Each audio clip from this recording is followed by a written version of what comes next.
If this message speaks to you, don't just like it, pass it on. Share it directly with someone who needs to hear it, because messages like this don't always reach everyone they should. Thank you and enjoy.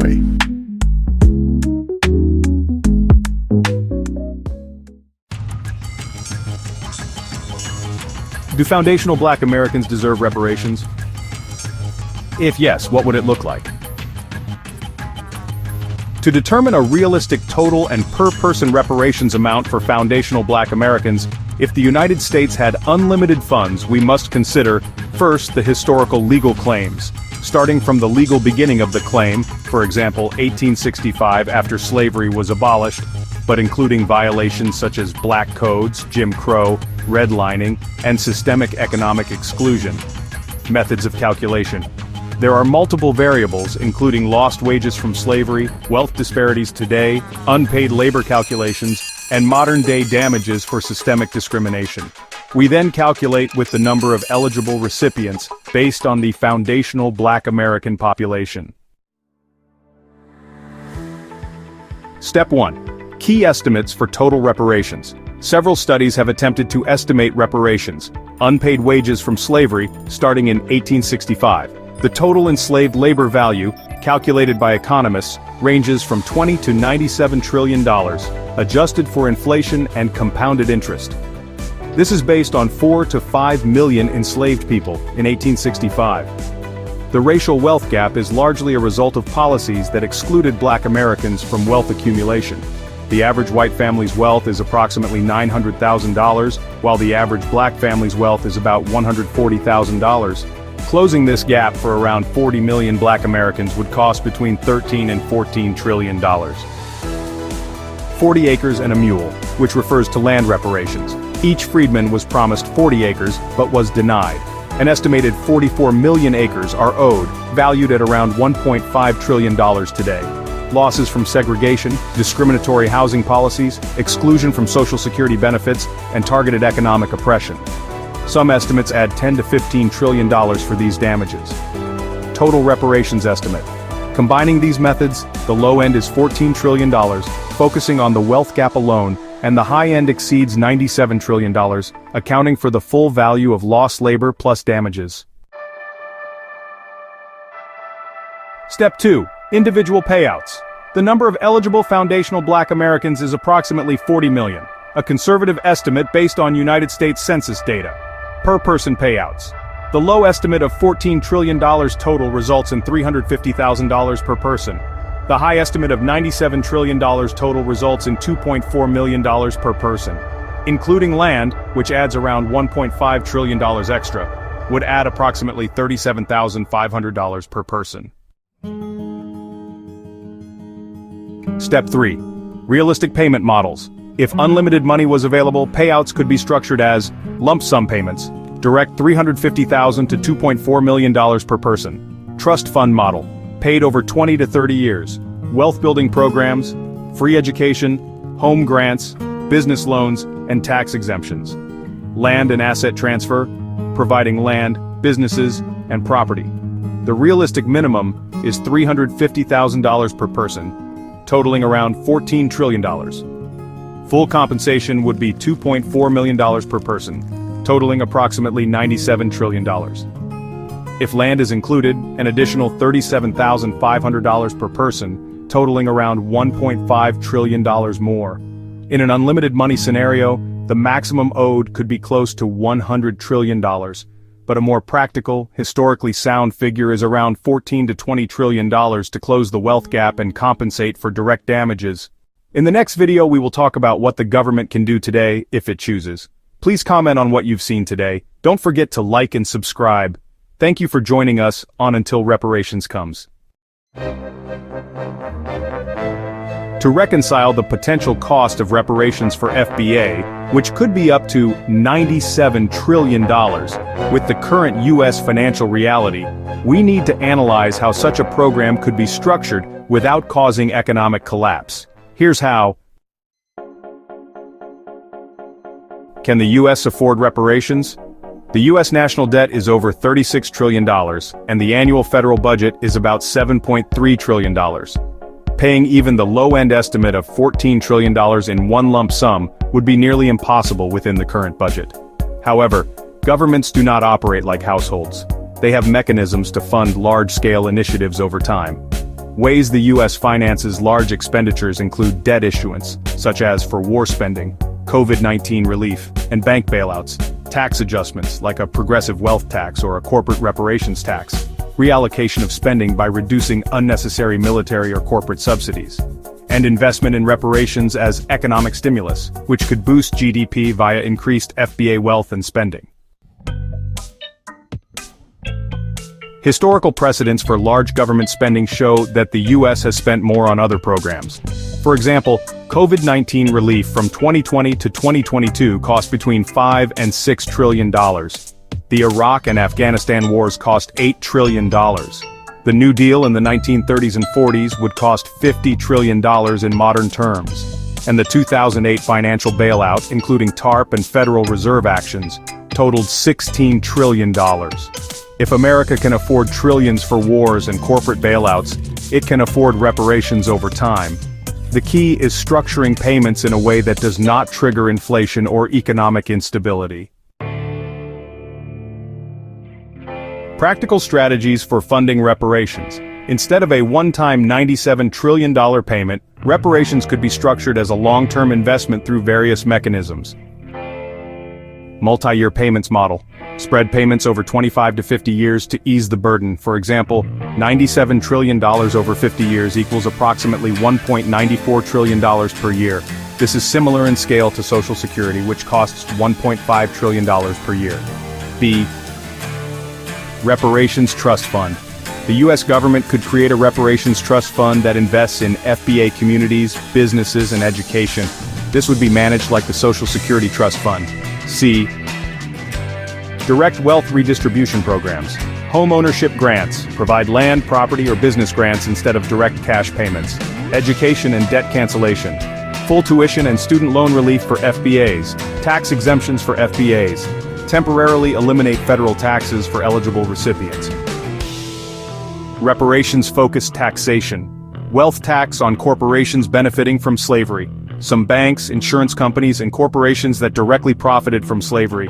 A corporate reparations tax could fund a portion of reparations. Estate tax reform for reparations.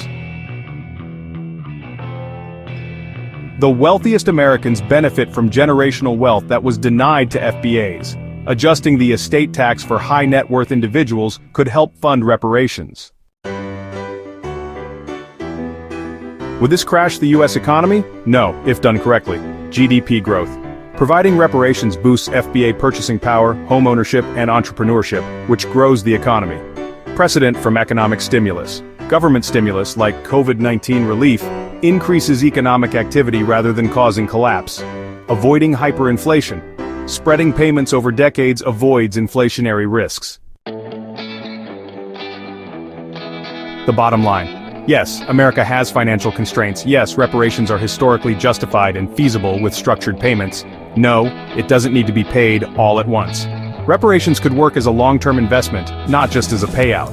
In the next video, we will talk about what and how reparations could look. Please comment on what you've seen today. Don't forget to like and subscribe. Thank you for joining us. Until reparations comes.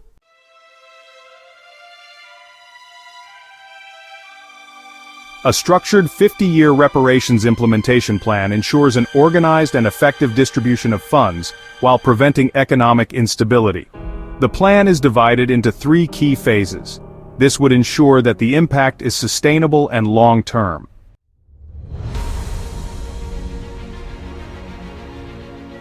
The focus will be on establishing necessary infrastructure, providing immediate economic relief, and beginning systemic reforms. Key action number 1. Creation of the Reparations Trust Fund. Establish an FBA-led financial institution to manage reparations. Initial funding, $1 to $3 trillion from corporate reparations tax, treasury bonds, and wealth tax. Structured investment in black-owned banks and financial institutions to prevent wealth extraction. Key action number 2.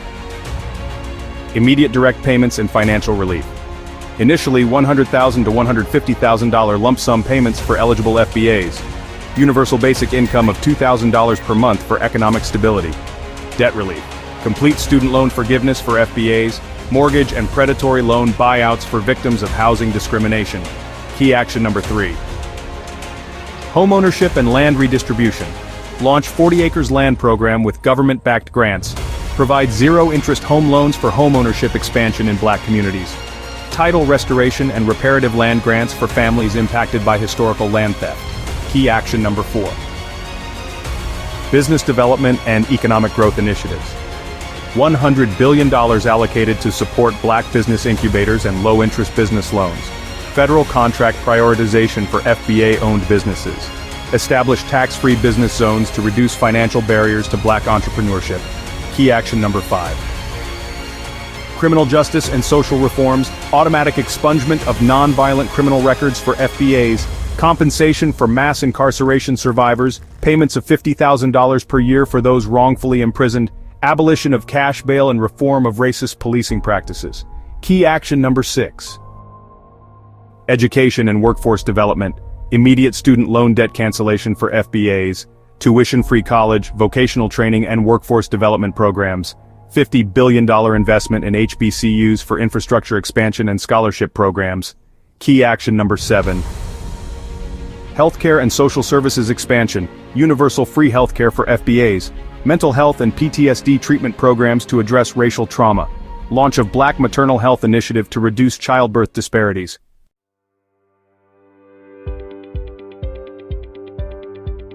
The focus: long-term investment in wealth-building programs and institutional transformation.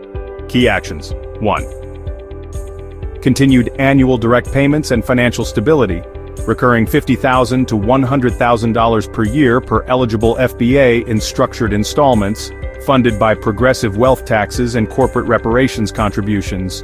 2. Scaling up homeownership and land ownership. Ensure 75% homeownership rate in Black communities through targeted grants. Expand FBA-led real estate investment trusts to prevent land loss and gentrification. 3. Corporate and private sector accountability. Mandatory reparations contributions from major industries, finance, insurance, tech, real estate, federal contract priority for Black-owned businesses, implementation of anti-discrimination economic policies to sustain progress. 4. Expansion of business development programs. Increase the Business Development Fund to $500 billion. Scale up Black banking and financial institutions to ensure capital stays within FBA communities. Implementation of tax-free financial zones for high-growth Black business sectors. 5. Education and workforce transformation. $250 billion investment in HBCUs to expand programs and research, vocational and tech training programs in high-demand industries like STEM, healthcare, and AI, guaranteed employment pipelines for Black graduates in key industries. 6. Healthcare and infrastructure expansion. $500 billion in hospital and healthcare investments for Black majority communities. Development of specialized Black medical research centers to address racial health disparities. Black Mental Health Fund. Nationwide access to free therapy and trauma care.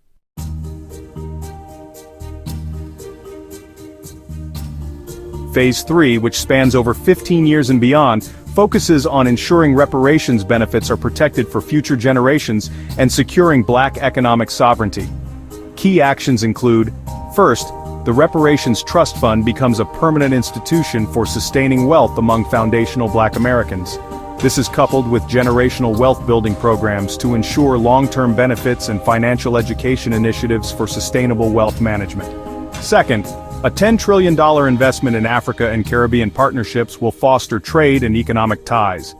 This includes the development of Black-controlled export-import networks and the establishment of the African Diaspora Economic Alliance to create international business ties. Third, a constitutional amendment will protect reparations gains from being repealed. Legislation will ensure long-term Black wealth security and protection against predatory policies, with guaranteed representation of foundational Black Americans in major political and financial institutions. Lastly, nationwide policy and social protections will include the abolition of predatory lending and economic discrimination laws. Black-owned financial institutions will be established to issue reparations-backed loans, and tax exemptions will be implemented for generational wealth transfers within foundational Black American families.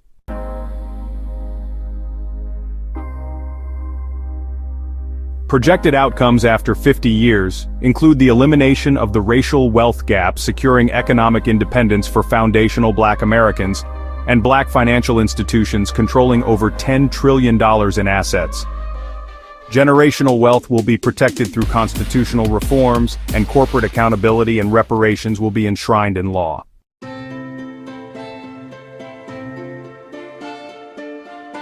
The impact on Americans and taxpayers can be understood through a breakdown of the 50-year reparations implementation plan. A $100 trillion reparations plan over 50 years is a major investment in correcting historical injustices. While concerns about economic impact and taxation exist, this structured approach ensures that reparations do not overburden middle and low-income Americans but instead stimulate economic growth, job creation, and national prosperity. Key points include no direct increase in income taxes on middle and lower-class Americans.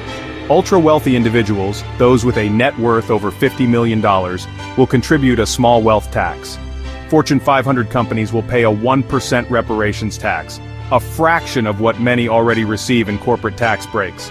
Government bonds will allow investors to contribute and receive returns over time. Additionally, redirecting military and prison spending into reparations funding will be pivotal. Economic growth will lead to increased tax revenue, reducing dependence on higher taxes.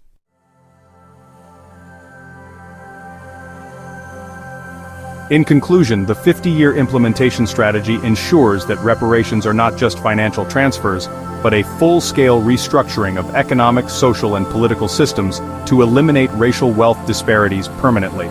By phasing investments, protections, and economic development, the plan avoids economic instability and creates a self-sustaining Black economy. If you are interested, we can create content focusing on why these measures will not affect American taxpayers. If this meant anything to you or you have questions, please comment. Don't forget to like and subscribe. Thank you for joining us until reparations comes. If you're still here, thank you for hanging out this long. Please hit the like and subscribe button and click on the notification bell so that I can bring you more content like this.